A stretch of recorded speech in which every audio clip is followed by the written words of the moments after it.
अस्सलाम वालेकुम नाज़रीन, मैं हूं मंसूर अली खान। अपने डिजिटल चैनल के ऊपर आपको मैं खुशामदीद कहूँगा। नाज़रीन, इस वीलॉग के अंदर एक बड़ी अहम खबर के हवाले से सबसे पहले मैं बात करना चाहूँगा। आज़ाद कश्मीर के अंदर इस वक्त हालात काफ़ी ज़्यादा ख़राब हो चुके हैं। हम आपको पिछले 1-2 दिन से बता रहे थे कि जो अवामी एक्शन कमेटी है उस सिलसिले में जो उनका एहतजाज का ऐलान किया गया था और उसके बाद उसके ऊपर जो पाबंदी लगा दी गई थी, कलअदम करार दे दिया गया था, उसके बाद से चीज़ें जो है बड़ी तेज़ी से एस्केलेट करना शुरू हो चुकी हैं। और पिछले 24 घंटे के अंदर जो है वो आज़ाद कश्मीर के मुख्तलिफ इलाकों के अंदर एहतजाज रिकॉर्ड किए गए। अब ये मामला एकदम बहुत ज़्यादा सीरियस हो गया है क्योंकि CMH रावला कोर्ट के अंदर मौजूद CMH के ऊपर जो है वो हमला किया गया है और यही बताया जा रहा है कि जो जॉइंट एक्शन कमेटी है उसी के कारिंदों की जानिब से, उसके कारकुनों की जानिब से जो है ये हमला किया गया है। और उसके अंदर अभी तक की इतलात के मुताबिक 4 जो सिक्योरिटी एहलकार हैं वो शहीद हुए हैं, जिसमें 3 पुलिस एहलकार हैं और 1 FC का एहलकार है, जबकि 20 अफराद जो है वो 20 सिक्योरिटी एहलकार जो है वो इसके अंदर शदीद ज़ख्मी भी हुए हैं। मैं इसकी डिटेल्स जो है मैं थोड़ी देर में मज़ीद आपके साथ जो है मैं शेयर करता हूँ कि आखिर ये मामला क्या है। लेकिन जस्ट अ रीकैप, और वो ये है कि जॉइंट अवामी एक्शन कमेटी की जानिब से जो है वो 9 जून की हड़ताल की कॉल दी गई है, यानी कि अगले 24 से 48 घंटे जो है वो बहुत ज़्यादा क्रिटिकल है। वहाँ पे already mobile phone service, internet service जो है वो बंद कर दी गई है। मामला जो है वो वहाँ से शुरू होता है कि जनाब 35 मुख्तलिफ मुतालबात जो है वो इस जॉइंट अवामी एक्शन कमेटी की जानिब से जो है वो रखे गए थे। बाकी चीज़ों के ऊपर जो है वो उनका ये मानना है कि जनाब कई चीज़ों के ऊपर अमल नहीं हुआ, जबकि हुकूमती साइड का कहना है कि जनाब बहुत सी चीज़ों के ऊपर जो है ऑलरेडी अमल हो चुका है और चंद चीज़ें जो हैं वो बाकी हैं। लेकिन एक पॉइंट, और वो है महाजरीन की 12 नशिस्तें। ये एक ऐसा पॉइंट है जिसके ऊपर दोनों साइड जो हैं वो अपनी अपनी पोजीशन चेंज करने के लिए राज़ी नहीं हैं। अब इस सारे मामले के अंदर जो है ये भी बताया गया है कि 14,000 जो सिक्योरिटी एहलकार हैं वो भी बुलवा लिए गए हैं, उन्हें भी आज़ाद कश्मीर के मुख्तलिफ शहरों के अंदर जो है वो तैनात करने का फ़ैसला किया गया है। लेकिन रावला कोर्ट के अंदर जो वाक़या पेश आया है उसमें एक जो वजह बताई जाती है, वहाँ पे एक ये जॉइंट अवामी एक्शन कमेटी का एक कारकुन था शाहजेब, उसके बारे में बताया जाता है कि वो गोली लगने से जो है वो शहीद हुआ था और उसके बाद उसके नमाज जनाजा के लिए जब वहाँ पे लोग इकट्ठे हुए हैं तो उनकी जानिब से मूवमेंट हुई है और उन्होंने CMH के ऊपर जाके वहाँ पे हमला किया है।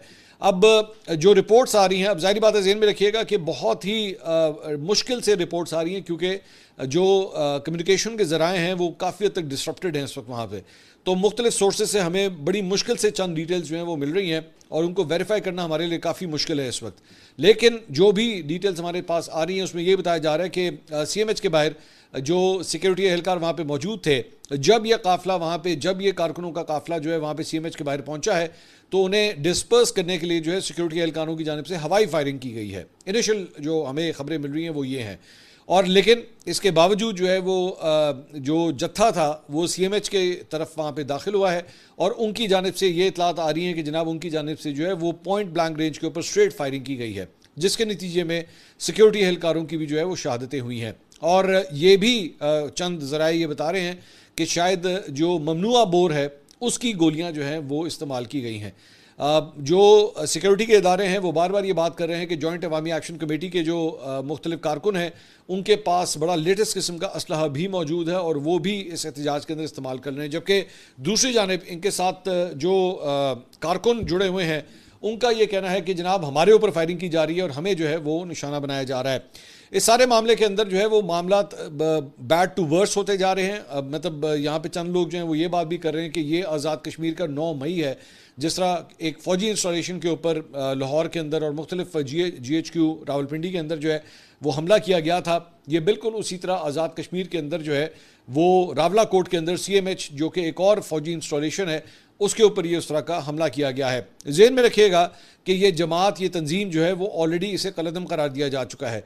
अब उसके बाद जब आप इस किस्म के कोई एक्शंस करते हैं तो आपके अगर कोई लीगल डिमांड्स भी होती हैं वो ऑटोमेटिकली पस पर्दा चली जाती हैं और आपका ये वाला चेहरा जो है वो नुमाया हो जाता है, वो सबसे आगे चला जाता है। और इसकी सबसे बड़ी एग्जांपल जो है वो पाकिस्तान तहरीक इंसाफ है, जिसको 9 मई के इस वाक़े को कई साल हो चुके हैं, लेकिन आज 2026 में भी उस दाग को जो है वो नहीं मिटा सके हैं और बार बार उनको उसका जवाब देना पड़ा है। अब यहाँ पे भी जो है वो एक फ़ौजी इंस्टॉलेशन के ऊपर जो है वो हमला किया गया है।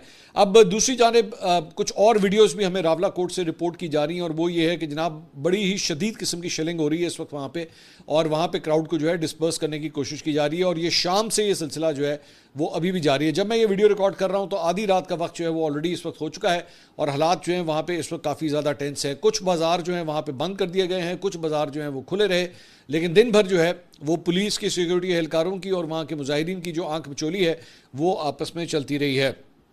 इसके साथ साथ ये भी बताया गया है कि जो दूसरी साइड से जो फायरिंग हुई है उसमें अभी तक की इतलात के मुताबिक 4 नौजवान जो हैं जो एहतजाज कर रहे थे वो ज़ख्मी हुए हैं और उन ज़ख्मी नौजवानों को जो है वो CMH भी मुंतकिल किया गया था। इसके साथ साथ कश्मीर अवामी एक्शन कमेटी के मेंबरान पर फायरिंग और एक नौजवान की शहादत के बाद जो है आज़ाद कश्मीर में कॉल से पहले ही जो है वो मुजाहरे फूट पड़े थे। अब अभी ये एहतजाज जो है ज़हन में रखिएगा कि 9 जून को होना है, लेकिन उससे पहले ही जो है वो हालात काफ़ी ज़्यादा ख़राब हो चुके हैं।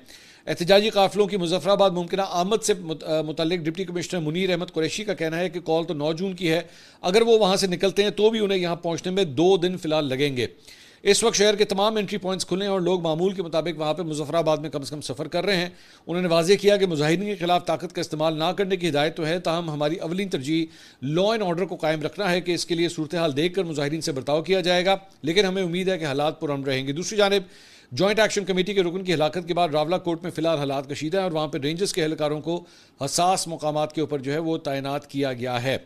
अब जेहन में रखिएगा, मैं इसमें एक और एंगल जो बड़ा इंपॉर्टेंट है वो ये है कि आपका जो पड़ोसी मुल्क है भारत, वो भी अपना किरदार इस जगह पे अमन व अमान को ख़राब करने के लिए जो है हर मुमकिन कोशिश करेगा। उनके स्लीपर सेल्स मौजूद होते हैं, उनके एजेंट्स वहाँ पे मौजूद होते हैं। मैं किसी के ऊपर ना मैं इल्ज़ाम लगाना चाहता हूँ, ना मैं किसी को ये कहूँगा, लेकिन जब इस तरह की सिचुएशन होती है तो उसके अंदर दुश्मन भी जो है वो अपना किरदार ज़रूर अदा करता है और वो कोशिश करता है कि चीज़ें जो है और भी ज़्यादा ख़राब हों। तो यहाँ पर इंपॉर्टेंट बात यह है कि आप कभी भी किसी के कहने के अंदर मत आएँ। आप अपना अगर एहतजाज हो भी पुरअमन एहतजाज होना चाहिए। अगर आपकी जानिब से कोई एक फायर भी किया गया या कोई ऐसी हरकत कर दी गई तो आपके एहतजाज जो है वो बिल्कुल उसके ऊपर पानी फिर जाता है। फिर उसके बाद कोई ये नहीं जानता कि आपकी डिमांड जो है वो जायज़ थी या नाजायज़ थी, ये डिबेट ही ख़त्म हो जाती है। असल बात ये हो जाती है कि जनाब आपने वर्दी वालों के ऊपर जो है वो फायर खोला है और यहाँ पे ये सिचुएशन अब यही रिपोर्ट की जा रही है कि 4 सिक्योरिटी एहलकार जो हैं वो अब तक शहीद हो चुके हैं इस हमले के अंदर। सो इसलिए चीज़ें जो हैं बहुत ज़्यादा ख़राब हो रही हैं। मैं अभी भी अरबाब इख्तियार से भी मैं उम्मीद करता हूँ कि वो भी होश के नाखून लें और चीज़ों को एस्केलेट करने के लिए जो है वो अपना किरदार अदा करें, चाहे वो बातचीत के ज़रिए हो, लोगों के साथ बैठ के चीज़ों को रिजॉल्व करने के हवाले से हो, लेकिन इन चीज़ों को एस्केलेट होना बहुत ज़रूरी है। ये ना हो कि आग इतनी फैल जाए कि उसको संभालना उसके बाद मुश्किल हो जाए। इसके साथ साथ एसोसिएटेड प्रेस ऑफ पाकिस्तान के उधर जो है वो एक खबर लगाई गई है जो कहती है कि हुकूमत आज़ाद और जम्मू कश्मीर ने जॉइंट अवामी एक्शन कमेटी के साथ होने वाले मुआहदे पर अमल दरामद में नुमाया पेशरफ करते हुए 44 में से 24 मुतालबात जो है मुकम्मल तौर पर पूरे कर दिए हैं, जो कि जॉइंट एक्शन कमेटी इस बात को नहीं मानती। इसके मुताबिक ये पेशरफ रिपोर्ट के मुताबिक 16 मजीद मुतालबात पर जुज़वी अमल दरामद हो चुका है या उन पर काम जारी है, जबकि सिर्फ 4 मुतालबात ऐसे हैं जिन पर तातुल बरकरार है या उन्हें काबिल अमल नहीं समझा गया। रिपोर्ट में हुकूमती इस्लाहात और अवामी रिलीफ के हवाले से अहम कामयाबियों का जिक्र किया गया है, जबकि बाकी मानदा सियासी मुतालबात को आज़ाद कश्मीर के जमहूरी अमल में रुकावट डालने की कोशिश करार दिया गया है। ये ज़ाहिर बात एसोसिएटेड प्रेस है, इसका मतलब है ये हुकूमती साइड से जो ये खबर लगाई जा रही है। इसके अलावा वफाकी वज़ीर पार्लिमानी उमूर डॉक्टर तारिक फजल चौधरी ने सियासी रहनुमाओं के हमरा जो है वो आज एक प्रेस कॉन्फ्रेंस की। उन्होंने कहा कि आज़ाद कश्मीर में आज़ादाना और मुनसिफाना इंतखाबात को सबूताज करने की कोशिश की जा रही है। जॉइंट एक्शन कमेटी के साथ होने वाले मुआहदे की तमाम शिकों पर अमल किया गया, फिर भी उन्होंने सूरत हाल बिगाड़ने की कोशिश की। उन्होंने मज़ीद कहा कि वज़ीर-ए-आज़म ने मुआहदे की तमाम शिकों पर अमल दरामद के लिए निगरान कमेटी भी तश्कील दी। जॉइंट एक्शन कमेटी ने महाजरीन की नशिस्तें ख़त्म करने के मुतालबे पर अदालत ने भी वाज़ेह कर दिया है कि ये आइनी नशिस्तें कानून साजी के बगैर ख़त्म नहीं की जा सकती। उनका कहना था कि टनल्स की तमीर समेत कोई भी बड़ा तरक्याती मनसूबा चंद दिनों में मुकम्मल नहीं हो सकता। मनसूबों में मुकामी अफराद को रोज़गार की फराहमी यकीनी बनाई जाएगी। वफाकी वज़ीर पार्लिमानी उमूर ने यह भी कहा कि हर चंद माह बाद एहतजाज मुनासिब नहीं, कानून हाथ में लेने और मासूमों की जानों से खेलने की इजाज़त नहीं दी जा सकती। उन्होंने कहा कि कश्मीर और पाकिस्तान के रिश्ते को कमज़ोर करने की कोशिश कभी कामयाब नहीं होगी। आज़ाद कश्मीर में बिजली 3 रुपये फ़ी यूनिट फ़िलहाल जो है वो दी जा रही है। इसके साथ साथ आज़ाद कश्मीर की सूरत हाल के ऊपर पाकिस्तान पीपल्स पार्टी के रहनुमा बिलावल भुट्टो ज़रदारी ने अपनी आज़ाद कश्मीर पार्लियामेंट्री पार्टी इजलास में जो है वो एक तफसीली मुशावरत की है। ज़राए का कहना है कि सियासी मसाइल के हल के लिए डायलॉग और मुज़ाकरात का रास्ता इख्तियार करने पर इतफाक़ किया गया। सदर आसिफ अली ज़रदारी, वज़ीर-ए-आज़म शहबाज शरीफ और बिलावल भुट्टो की अहम मुलाकात का भी इम्कान है। मुतवक्किल मुलाकात में आज़ाद कश्मीर की मजमूई सियासी सूरत का जायज़ा लिया जाएगा। आला सतही मुशावरत के बाद आज़ाद कश्मीर के आइंदा सियासी अमली को हतमी शक्ल दी जाएगी। देखिए, मैं दोबारा यहाँ पर यही बात कहना चाहूँगा कि जॉइंट एक्शन कमेटी जो है, एक तो उसको कलअदम करार दे दिया गया, जिसकी वजह से मैंने उसी वक्त ये बात कही थी कि इसकी वजह से टेंशन जो है वो और भी ज़्यादा बढ़ेगी। बेहतर ये होता कि मुज़ाकरात का अमल जो है वो वैसे ही आगे चलता रहता, no matter what happens, no matter how much you do, लेकिन ये प्रोसेस जो है वो आगे इसी तरह ही चलता रहना चाहिए। मुज़ाकरात करते रहें करते रहें करते रहें, क्योंकि अगर मुज़ाकरात नहीं होते तो फिर तखरीबकारी होती है। सिंपल एज दैट, ये एक सिंपल फॉर्मूला है, पूरी दुनिया के अंदर ऐसे ही चलता है। टेबल पे बैठ के चीज़ को रिजॉल्व करना ज़्यादा ज़रूरी है। और यहाँ पे जो कश्मीरी अवाम है, आज़ाद कश्मीर में रहने वाले जो अवाम है, ज़ाहिर बात है उनके भी बहुत से मसाइल हैं जो कि वो चाहते हैं कि रिजॉल्व होने चाहिए। इसके बजाय कि चंद ऐसे एलिमेंट्स, चंद ऐसे अफराद जो है अपनी सियासत को चमकाने के लिए उनके इन डिमांड्स को जो है वो इस्तेमाल कर बैठें और उसके बाद इंतशार फैलाएँ या चीज़ों को और ज़्यादा ख़राब करें, बेहतर यह है कि उनकी सुनी जानी चाहिए और उनकी जो जायज़ डिमांड्स हैं उनको पूरा किया जाना चाहिए। इसके अलावा कुछ गिलगित बल्तिस्तान के हवाले से भी बात करेंगे।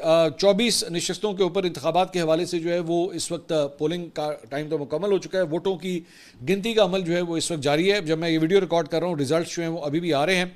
मजमूई तौर पर पुरअमन ये इंतखाबात रहे, किसी बड़े जो है वो हादसे की रिपोर्ट जो है कम से कम नहीं हुई, which was a good thing.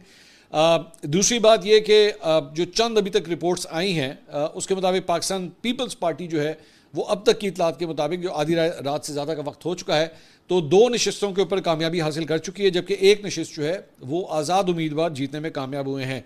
हल्का GBA नगर 1 के तमाम 53 पोलिंग स्टेशन का खैर हतमी सरकारी नतीजा जो है वो आ चुका है। पाकिस्तान पीपल्स पार्टी के मोहम्मद अली अख्तर 7530 वोट लेकर कामयाब करार पाए हैं, जबकि इस्लामी तहरीक पाकिस्तान के मोहम्मद अयूब वजीरी 6491 वोट लेकर दूसरे नंबर पर आए हैं। दूसरी जानिब GBA 7 स्कर्दू 1 के तमाम 31 पोलिंग स्टेशन के नतीजे भी आ चुके हैं। वहाँ पीपल्स पार्टी के सैयद तौकीर मेहदी 4500 वोट लेकर कामयाब हुए हैं। इस्तेकाम पाकिस्तान पार्टी के राजा जलाल हुसैन 4056 वोट लेकर दूसरे नंबर पर आए हैं। तकरीबन 450 वोट से उन्होंने शिकस्त खाई है। GBA 24 घांचे 3 से आज़ाद उम्मीदवार असद शफीक 8092 वोट लेकर कामयाब हुए, जबकि पीपल्स पार्टी के मोहम्मद इस्माइल 5072 वोट लेकर दूसरे नंबर के ऊपर आए हैं। ये अब तक की वो मतलब सीट्स हैं जिनके कंप्लीट रिजल्ट्स, 3 सीटों के रिजल्ट्स अभी तक आ चुके हैं। दूसरा, हमें जो लोकल ज़राए से हमारे पास खबर आ रही है उसके मुताबिक जो इस वक्त मज़ीद जो गिनती जा रही है, ज़ाहिर बात है परसेंटेज जो है वो कहीं पे कम है, कहीं पे ज़्यादा है, कहीं पे 40% वोट गिने जा चुके हैं, कहीं पे 80% वोट गिने जा चुके हैं। लेकिन 7 मुख्तलिफ नशस्तों के ऊपर जो है इस वक्त मुस्लिम लीग नून जो है वो बरतरी हासिल किए हुए है, जबकि 7 नशस्तों के ऊपर ही पाकिस्तान पीपल्स पार्टी जो है वो बरतरी हासिल किए हुए, जबकि 7 नशस्तों के ऊपर आज़ाद उम्मीदवार भी जो हैं वो बरतरी हासिल किए हुए। सो बड़ी एक मिक्स बैग किस्म की जो है वो फिलहाल रिपोर्ट्स आ रही हैं, लेकिन दोबारा जब तक 100% रिजल्ट जो है वो नहीं आ जाते तब तक हतमी तौर पे नहीं कहा जा सकता कि एक्चुअली इन सीटों के ऊपर विनर कौन होगा। MWM को 2 जबकि इस्तेकाम पाकिस्तान पार्टी को 1 सीट के ऊपर जो है वो बरतरी हासिल है। इसके अलावा पाकिस्तान पीपल्स पार्टी के सेक्रेटरी जनरल नईर हुसैन बुखारी ने कहा है कि गिलगित बल्तिस्तान में पीपल्स पार्टी को फॉर्म 45 फराहम नहीं किए जा रहे। चीफ इलेक्शन कमिश्नर से रब्ता करके मामले से मुतल्लिक आगाह किया है। उधर PPP के रहनुमा कमर जमान कायरा का भी कहना है कि चीफ इलेक्शन कमिश्नर कह रहे हैं कि पुरअमन इंतखाबात हुए लेकिन अमला फॉर्म 45 नहीं दे रहा। इलेक्शन कमीशन गिलगित बल्तिस्तान की जानब से हिदायत जारी की गई हैं। तमाम 24 हल्का जात के रिटर्निंग ऑफिसर्स को मुतला किया गया है कि मुअज़्ज़ज़ chief election commission Gilgit Baltistan ने हिदायत फरमाई है कि अपने अपने हल्का इंतखाब के तमाम प्रिजाइडिंग ऑफिसरों को फौरी तौर पर अहकामात पहुँचाए जाएँ कि वो पोलिंग स्टेशन पर मौजूद तमाम उम्मीदवारों के पोलिंग एजेंट्स को फॉर्म 45 नतीजा स्टेटमेंट ऑफ द काउंट की एक मुसद्दक़ा नकल लाजमन फराहम करें। ये अमल इलेक्शन एक्ट 2017 और इलेक्शन रूल 2017 के मुतालिक दिफात के ऐन मुताबिक यकीनी बनाया जाए ताकि इंतखाबी अमल में शफाफियत बरकरार रहे और नताइज की तरसील और ऐलान के मराहिल खुश असलूबी से मुकम्मल किए जा सकें। दूसरी जानिब गिलगित बल्तिस्तान के नताइज में ताख़ीर पर तर्जुमान पाकिस्तान पीपल्स पार्टी शाजिया मरी ने तशवीश का इजहार किया है। उन्होंने कहा नताइज में गैर मामूली ताख़ीर शकूक व शुबहात को जन्म दे रही है। फॉर्म 45 की फराहमी में ताख़ीर नाकाबिल कबूल, इंतखाबी अमल मुतनाज़ा बनाने की कोशिश है। वोटर लिस्टों और पोलिंग स्टेशनों में तब्दीली धांधली की निशानदेही है। अस्तोर के इलाके बोंजी में पोलिंग स्टेशन पहाड़ी पर मुंतकिल करना हक़ राय दही पर हमला है। नताइज में रद्दोबदल या अवामी मैंडेट पर डाका डालने की कोशिश कामयाब नहीं होने देंगे। अवामी ताकत से इंतखाबी अमल मुतनाज़ा बनाने वाले तमाम हथकंडे नाकाम बनाए गए। अच्छा, अब मैं जब ये वीडियो रिकॉर्ड कर रहा हूँ आधी रात का तकरीबन वक्त जो है वो हो चुका है। इम्पॉर्टेंट बात इसमें यह है, मैं पहले भी ये बात बता चुका हूँ कि मुख्तलिफ जो हल्के हैं, ये जो 24 मुख्तलिफ हल्के हैं, इसमें फ़ी हल्का तकरीबन 40 से 50 हज़ार वोट है। ठीक है, अब अगर आप इसको कंपेयर करें विद पाकिस्तान में इससे 5-5 गुना 6-6 गुना बड़े हल्के, बल्कि इससे भी ज़्यादा बड़े होते हैं। ठीक है, और उसके रिजल्ट्स जो हैं वो तकरीबन, जो सही रिजल्ट हों वो तकरीबन 10, 11, 12 बजे तक जो है वो कंपाइल हो जाते हैं। यहाँ पे जिन हलकों की मैं बात कर रहा हूँ वो 40-50 हज़ार वोट होंगे, और जारी बात है जब मैं 40-50 हज़ार वोट कहता हूँ तो इसका मतलब ये नहीं है कि 40-50 हज़ार वोट डला भी है। आम तौर पे अगर मैं इसको 50% भी कंसिडर करूँ तो ये तकरीबन 20 हज़ार वोट जो है वो डल जाते हैं। और मैं जितने वोट अभी आपको मैं बता के हटाऊँ, तकरीबन यही पैटर्न हर जगह चल रहा है। मतलब जीतने वाले ने 7,000 वोट, 8,000 वोट, 5,000 वोट, 6,000 वोट दिए में, और दूसरे आने वाले ने उसका 1,000, 1,500, 2,000 का फ़र्क है। आप रफली अंदाज़ा लगा लीजिए कि तकरीबन को 15,000 वोट जो है, 15 से 20,000 वोट जो है डलता है। 15 से 20,000 वोट गिनना किसी भी इंतखाबी हलके के अंदर जो है वो सिर्फ 2 से 3 घंटे का काम है, क्योंकि सारा का सारा एक जगह तो नहीं गिना जाना ना, ये सारे मुख्तलिफ पोलिंग स्टेशन हैं, वहाँ पे गिने जाने हैं, और वहाँ पे उनके अपने अपने जो प्रिजाइडिंग ऑफिसर्स हैं उन्होंने कंपाइल करके आगे इसको फॉर्म 47 के लिए अपने फॉर्म 45 जो हैं वहाँ पे आगे देने हैं। तो ये इतना कोई लंबा काम नहीं है, लेकिन चूंकि अब इस पर देर हो रही है तो इसलिए पाकिस्तान पीपल्स पार्टी ने इसके ऊपर जो है तशवीश का इजहार किया है। कुल 33 नशस्तें होती हैं इस असम्बली के अंदर, जिसमें से 24 जो हैं वो डायरेक्ट इलेक्शन इसमें होता है, जबकि दीगर जो है वो मखसूस नशस्तें होती हैं। सादा अक्सरियत से हुकूमत बनाने के लिए 17 सीटें जो हैं वो आपको दरकार हैं। बिलावल भुट्टो की जानिब से फॉर्म 45 और 47 का इस कैंपेन में जिक्र किया गया। नवाज शरीफ ने मुझे देश से क्यों निकाला, इसकी उनकी तकरीर बड़ी मशहूर हुई, और उसके बाद फिर वो खुद ही देश से चले गए, जनीवा चले गए उसके बाद। जबकि तहरीक इंसाफ के रहनुमा जुनैद अकबर, नईम हैदर पंजोता, सलमान अकरम राजा, उन्हें सूबा बदर किया गया इस सारे मामले के अंदर। दूसरी बात यह कि पाकिस्तान तहरीक इंसाफ के इवन दो इन लोगों को जो है वो सूबा बदर किया भी गया, लेकिन इतलात हमारे पास यही आ रही थी कि जनाब पाकिस्तान तहरीक इंसाफ की कोई इतनी लंबी चौड़ी सपोर्ट वहाँ पे नहीं है, या जिस तरह उनके चंद लोग जो है वो क्लेम कर रहे थे कि जनाब 2/3 मेजॉरिटी मिल जाएगी और ये हो जाएगा, वो इतने इनके पास शायद कैंडिडेट्स भी नहीं होंगे, या इतना कोई बड़ी बात नहीं थी। जो इस मरतबा इलेक्टेबल्स थे, हमने हबीब अकरम साहब का पॉडकास्ट किया था जिन्होंने 10 दिन लगाए इस पूरी कैंपेन में, तो उन्होंने खुद ये बताया था कि जनाब ज़्यादातर जो है वो इलेक्टेबल्स इन दीगर जमातों में ऑलरेडी जा चुके हैं। तो पाकिस्तान तहरीक इंसाफ का कोई इतना बड़ा जो है वो कोई इलेक्टेबल का जो काउंट है वो कोई इतना ज़्यादा नहीं है, और रिजल्ट्स भी जो हैं वो फिलहाल वैसे ही आ रहे हैं। देखते हैं अब मज़ीद इसके ऊपर जो है वो क्या होता है। इसके अलावा कुछ इधर इस्लामाबाद की भी कुछ खबर लेते हैं। हुकूमती वफ़द और इत्तेहादी जमात पीपल्स पार्टी के दरमियान बजट पर जनाब डेडलॉक जो है बरकरार है। हंगामी इजलास फौरी ख़त्म हो गया है, और नायब वज़ीर आज़म इसहाक़ डार की सरबराही में हुकूमती वफ़द की पीपल्स पार्टी के वफ़द के साथ वज़ारत ख़ारजा में मुलाकात हुई। पीपल्स पार्टी के वफ़द में नवीद कमर और शहरी नुमान जो है वो मौजूद थी। PPP को सूबों से इजाफी टैक्स, सब्सिडी और तरक्याती बजट से मुतल्लिक़ तहफ़्फ़ुज़ात हैं। वज़ारत ख़जाना के हुकाम भी हुकूमती वफ़द में शामिल हैं, लेकिन वो डेडलॉक जो है वो अभी तक नहीं टूट सका। इसके अलावा नून लीग के रहनुमा मियाँ जावेद लतीफ़ साहब, जिनके पास आजकल किसी किस्म का कोई ओहदा नहीं है, इलेक्शन भी वो हार गए थे, बिल्कुल आजकल साइडलाइन हुए हुए हैं। इनके पसंदीदा 1-2 शोज़ के अंदर ये जाते हैं, इसके अलावा इनको कोई ज़्यादा शो में बुलाता नहीं है। तो उन्होंने दोबारा लाइमलाइट जो है वो हासिल की है, और इस मरतबा लाइमलाइट हासिल की है अपनी ही हुकूमत के ऊपर जो है करप्शन के इल्ज़ाम डाल के। वो किस तरह उन्होंने ये इल्ज़ाम लगाया है, उन्होंने ट्वीट किया, उन्होंने कहा सब अच्छा की रिपोर्ट बहुत से आम हक़ाइक़ को पस पर्दा ले जाती है। शेखुपुरा के दीगर महकमों में अरबों रुपए के स्कैंडल्स के बाद वासा में भी करप्शन की इंतहा हो रही है। अब ये जाहिर बात है दीगर महकमे या वासा जो है ये आप ही की हुकूमत के अंडर आते हैं, पंजाब हुकूमत, मरियम नवाज़ की हुकूमत के ऊपर ये इल्ज़ाम लग रहे हैं। नाकिस मनसूबाबंदी, गैर मेयारी मटीरियल और बदनवानी न सिर्फ वसाइल का ज़िया है बल्कि शहरियों के घरों को भी खतरे में डाल रहे हैं। अगर इन मनसूबों की शफाफ निगरानी मुमकिन नहीं हो सकती तो चंद जेबें भरने के बजाय ये वसाइल गरीब अवाम पर खर्च किए जाएँ, ताकि किसी की बेटी की शादी हो सके या किसी की बीमार प्यारे का इलाज हो सके। इससे पहले जो है वो सुतरा पंजाब फैसलाबाद से भी जो है अरबों रुपए का एक स्कैंडल जो है वो सामने आया था, लेकिन उसकी इंक्वायरी का जो हुक्म था वो मरियम नवाज़ ने खुद दिया था। अब मियाँ जावेद लतीफ़ साहब ने जो है वो अपनी ही हुकूमत के अंडर आने वाले महकमों के ऊपर जो है करप्शन के इल्ज़ाम लगाए हैं। तो बाहर वाले मतलब अपोजिशन की जानिब से कोई लगाए तो चलें ठीक है, बात समझ आती है, ये तो अपनी हुक्मरान जमात के एक बंदे की जानिब से जो है वो इल्ज़ाम लगाए गए हैं। अब मेरे ख्याल में इसके बाद जो है वो मियाँ जावेद लतीफ़ साहब को जो अटेंशन चाहिए थी वो मेरे ख्याल में गवर्नमेंट की जानिब से शायद मिल जाएगी। हो सकता है नेगेटिव भी हो, जाहिर बात है, ये कुछ अभी पता नहीं है।